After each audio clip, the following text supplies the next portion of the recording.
The best time management strategies for scheduling your day, week, or life.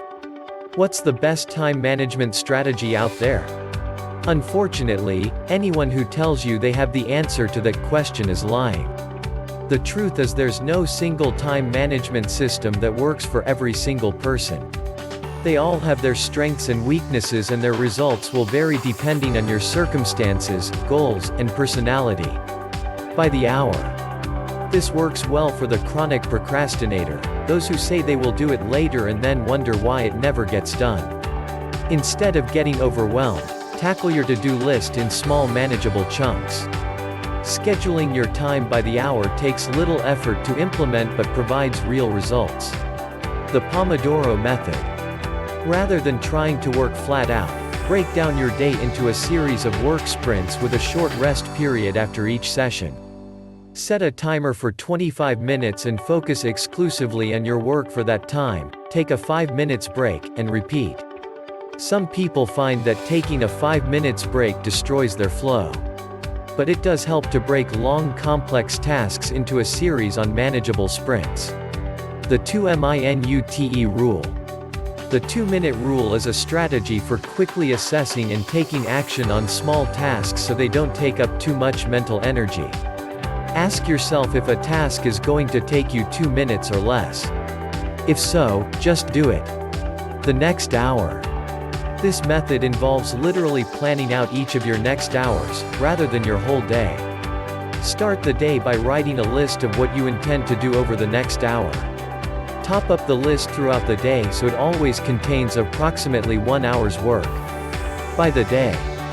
This works well for the overpromiser, those who overestimate how much they can do in a day. To prevent starting the day unplanned, plan your day the night before. Time blocking. Assign every hour of your day to a specific task. Take your day's to-do list and estimate how long each task will take. Plan your day out by assigning each task to your calendar. Include all related tasks such as commuting, breaks, and admin tasks.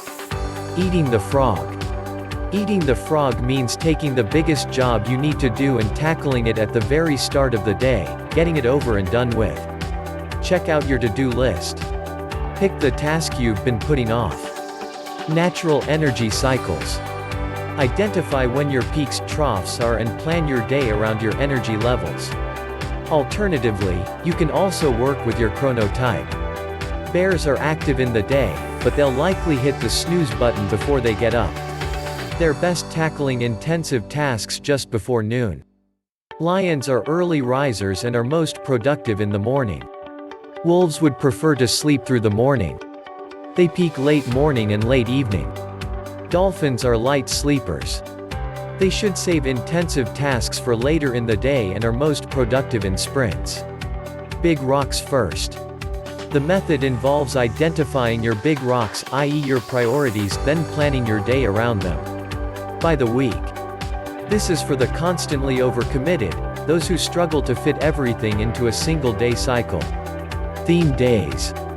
Theme each individual day of your week to a specific type of task. For example, Monday for research, Tuesday for client work, Wednesday for marketing, Thursday for client work, Friday for bookkeeping. By the month. When you have a plan for the month, it gives you a sense of what you can realistically get done. Experiment with monthly planning and see whether or not it fits in with your productivity cycles. By the quarter. This is good for the big dreamer because it helps with starting making progress on long-term goals. The 12-week year. Planning for a year leads to a lax attitude throughout the start of the year, leading to a burst of frantic activity as the end of the year approaches. Forget about your annual plan and accomplish the same goals in just 12 weeks. When you have just 12 weeks to reach your goals, every day counts.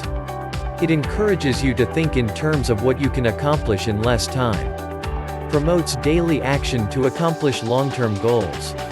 By the year. This works for seasonal workers. Make a list of your annual commitments including work events and personal events. Plan your tasks around these events. By the lifetime. Rather than planning your time, plan your goals. Ignore specific timelines and instead focus on progressing toward your key goals. For example, if you want to be president, you might choose to volunteer for local political activities, as opposed to taking a high-paying job in the private sector.